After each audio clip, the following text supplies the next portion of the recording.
today we have the Air75 by BetaFPV. Here we go, recording.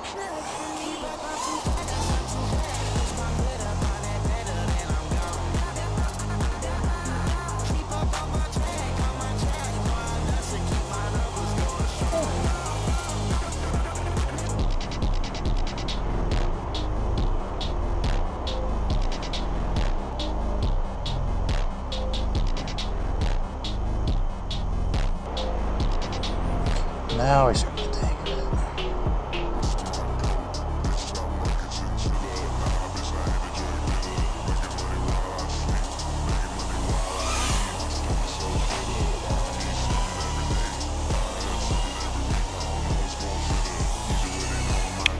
it. Overall, I give it a huge thumbs up. Much love. Rip on. Peace out.